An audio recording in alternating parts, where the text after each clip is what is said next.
안녕하세요. 오늘의 질문 강국진입니다. 오늘은 블랙스완 9장, 1부의 마지막 장이죠. 게임 오류에 대해서 얘기해 보겠습니다.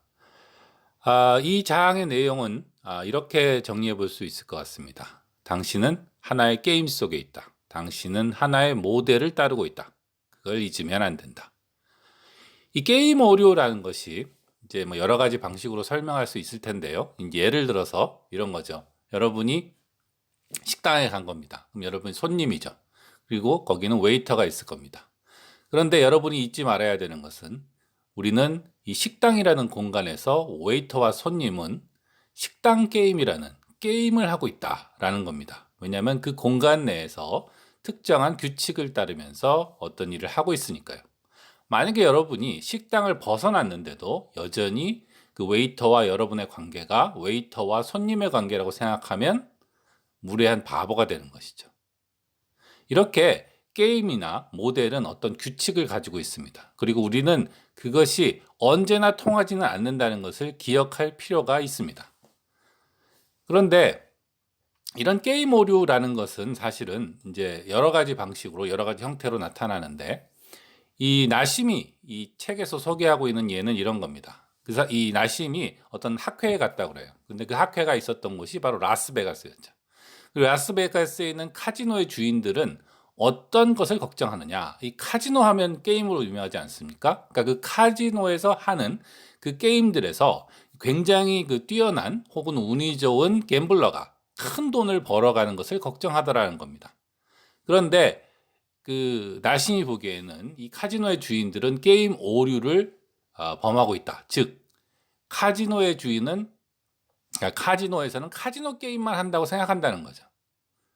그러니까 카지노의 주인은 물론 그 갬블러들이 돈을 엄청나게 따는 것을 걱정해야 되지만 동시에 그 카지노라는 것이 이 사회라는 바깥쪽에서는 다른 게임을 하고 있는데 그 게임을 잊어버리고 있다는 거예요. 항상 마치 그 카지노 내부의 게임만 하고 있는 것처럼 착각을 한다는 거죠.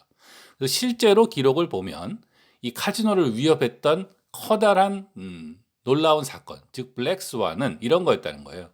그 쇼에서 라스베가스 쇼에서 호랑이가 사람을 죽였다던가 혹은 그 직원이 IRS죠. 그 미국 세무청 거기 세무 서류를 내는 거를 잊어버렸다던가 혹은 어떤 그 건설 현장에서 불만을 품은 그런 사람이 카지노를 폭파하려고 시도했다던가 이런 것이 사실은 커다란 위험이었는데 이 카지노의 주인은 이 게임 오류에 빠져서 자기는 항상 그 카지노 내부의 게임만 하고 있다라고 생각한다는 거죠. 근데 카지노 내부의 게임은 사실은 게임의 규칙이 알려져 있고 그래서 게임이 어떻게 흘러갈지 확률을 정확히 알고 있기 때문에 거기서 나오는 위험은 피하기 쉬운 거거든요. 그럼에도 불구하고 우리가 카지노 내부의 게임만을 쳐다보고 있을 때 블랙스완을 만나게 된다. 이것이 바로 우리가 게임 오류를 범한 대가다. 이렇게 말할 수 있다는 거죠. 그런데 첫 번째로는 이제 식당의 예를 들었고 두 번째에서는 이제 카지노의 예를 들었는데 이 게임 오류라는 것은 사실은 훨씬 더 거대한 문제라고 할 수 있습니다. 어떤 게임 오류는 사실은 피하기가 어렵거나 거의 불가능합니다.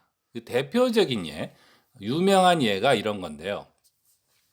이 우리가 이제 학교에서 기하학을 배우죠. 그냥 기하학이라고 배우는데 보통 기하학이라고 배운 거는 유클리드 기하학이고 이 유클리드 기하학은 예를 들면 뭐 삼각형 내부의 내각의 합은 180도 뭐 이런 게 나오는 게 유클리드 기하학인데 이 유클리드 기하학은 어떤 그 모델이나 그 단순히 사람이 만들어낸 게 아니라 진리 그 자체라고 거의 수천 년간을 믿어졌어요. 그래서 데카르트 같은 사람도 봐라, 이 기하학은 생각만으로 만들었는데도 진리가 아니냐. 우리는 생각만으로 진리에 도달할 수 있다. 뭐 이런 걸 믿을 때 이 기하학을 생각했다고 합니다. 그런데 이 유클리드 기하학도 사실은 비유클리드 기하학이라는 게 나오면서 이것은 모델이고 어떤 의미로 게임이지 실제와 같다는 보장은 없다라는 것이 알려졌죠. 비슷한 사례로 양자역학이 등장하기 전에는 원인이 있어야 결과가 있다라는 것은 이건 뭐 가정한다고 생각하지 않았어요. 원인이 없는데 어떻게 결과가 있어? 이렇게 생각했죠. 그런데 양자역학이 등장하면서 인과론이 적어도 부분적으로는 깨집니다. 그래서 어떤 일이 발생했는데 그 원인이 없어요. 그런 게 발생할 수 있는 것이 바로 현실이라는 것을 양자역학이 발전하면서 알게 되었죠. 이 말을 하는 것은 기하학이나 인과론처럼 너무 당연해서 우리가 무슨 게임을 한다던가 우리 어떤 모델을 쓰고 있다는 생각이 없는 것조차도 사실은 모델이었다는 겁니다. 그래서 우리는 이것이 어떤 가정이 아니라는 생각을 계속하고 있으면 그걸 극복할 수가 없죠. 이렇게 게임 오류라는 것은 피하기가 어렵거나 실질적으로 불가능에 가까울 때가 많습니다. 그래서 이런 얘기들을 이제 하나의 그림으로 얘기해 보자면 이렇게 되는데요. 우리는 우리의 세계를 가지고 있고 그 세계는 일종의 그 바운더리, 경계선을 바깥에 가지고 있어요. 이 경계선을 부르는 이름은 아주 여러 가지입니다. 제가 개인적으로 좋아하는 이름은 무지의 벽이라는 건데 우리의 세계는 이 무지의 벽으로 둘러싸여져 있습니다. 그리고 이 벽을 부르는 다른 이름은 형이상학이라던가 상식이라던가 뭐 게임의 법칙이라던가 이런 게 있는 거죠. 근데 이에 대해서 우리가 이제 꼭 기억해야 될 두 가지는 뭐냐 하면 누구도 이런 무지의 벽을 안 가질 수는 없다는 거예요. 왜냐하면 우리는 유한한 인간이기 때문입니다. 물론 사람마다 이 무지의 벽이 존재하는 위치는 서로 다를 수가 있어요. 그렇지만 아무도 이 무지의 벽이 없이 존재할 수는 없습니다. 당신의 세계는 언제나 무지의 벽에 둘러싸여 있는 거예요. 그런데 우리가 우리의 게임과 모델과 이 세계에 익숙해지면 이 벽이 보이질 않게 됩니다. 우리가 뭘 가정은 무슨 가정? 우리는 아무것도 가정한 게 없어. 이렇게 생각하는 것이죠.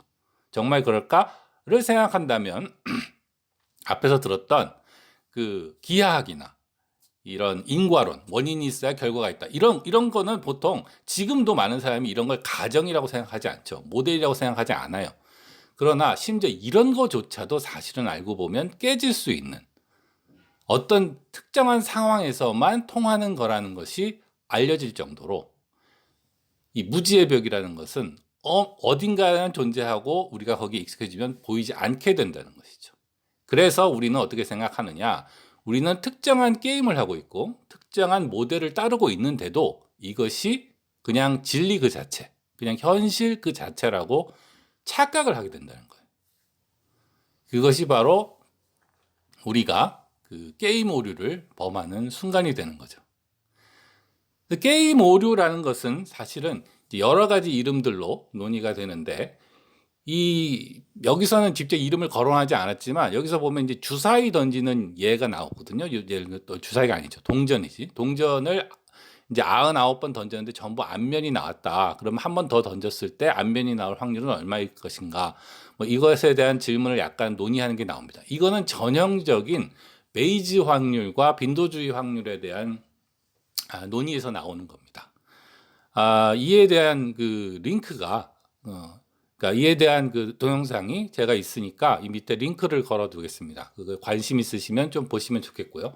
또 모르는 무지 대 알려진 무지. 그러니까 우리가 뭘 모르는지 아는 경우와 우리가 뭘 모르는지도 모르는 경우가 있다는 거죠. 그리고 플라톤 대 반플라톤, 나이티안 위험 대 나이티안 불확실성. 이거는 이제 시카고의 경제학 교수였던 나이트 교수가 이제 만들어낸 얘기라고 하는데 이렇게 여러 가지로 우리가 게임 오류에 빠져서는 안 된다라는 얘기가 널리 얘기되고 있었다라는 것만 아시면 되겠습니다.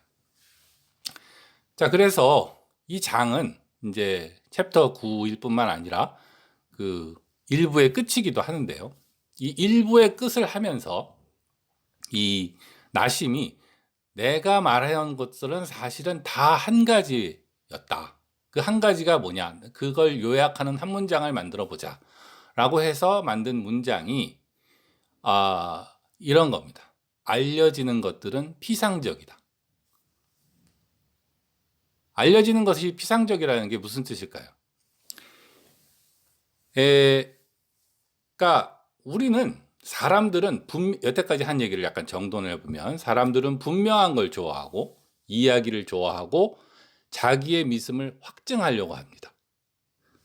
이런 것들은 모두 원시적이고 동물적인 우리 내부에서 나오는 것이죠. 그래서 우리는 우리 그 즉각적인 반응에 따라서 살면 사실은 짐승보다 그렇게 똑똑하지도 못합니다.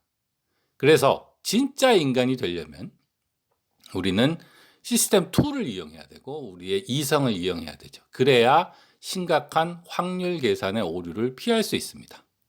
그리고 그렇게 되는 것이 진짜 인간이 되는 것이고 혹은 뭐 니체가 말하는 초인이 되는 것이라고 나심은 말합니다. 이에 관련된 얘기는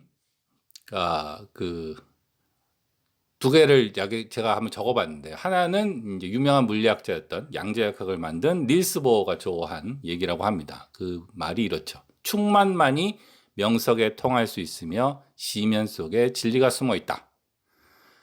다른 말은 더 유명한 말인데 노자의 말이죠. 말할 수 있는 도는 참된 도가 아니다. 도가도 비상도, 뭐 이 얘기죠. 알려지는 것은 피상적이다라는 말은 우리가 뭔가를 알기 위해서는 거기에다가 어떤 그 이름을 붙이고 시스템을 만들고 그것을 모델화할 필요가 있습니다. 우리는 그것이 꼭 나쁜 것은 아니에요. 세상을 알기 위해서는 우리는 모델을 이용해서 세상을 보죠. 게임의 법칙을 알아야 그 게임을 분석할 수 있습니다. 단지 문제는 우리가 그것에 너무 익숙해지면 그게 현실 그 자체라고 착각을 하게 된다는 거예요. 그래서 우리가 보지 못하는 게 생겨버립니다. 왜냐하면 그 안에 갇혀버렸으니까. 그리고 그 보지 못하는 것이 나타났을 때 우리가 바로 블랙스완을 만나게 되는 것이죠. 자, 오늘은 그 블랙스완의 챕터 9이자 일부의 끝, 그 9장에 대해서 얘기했습니다. 오늘 여기까지 하겠습니다. 안녕히 계세요. 강욱진이었습니다.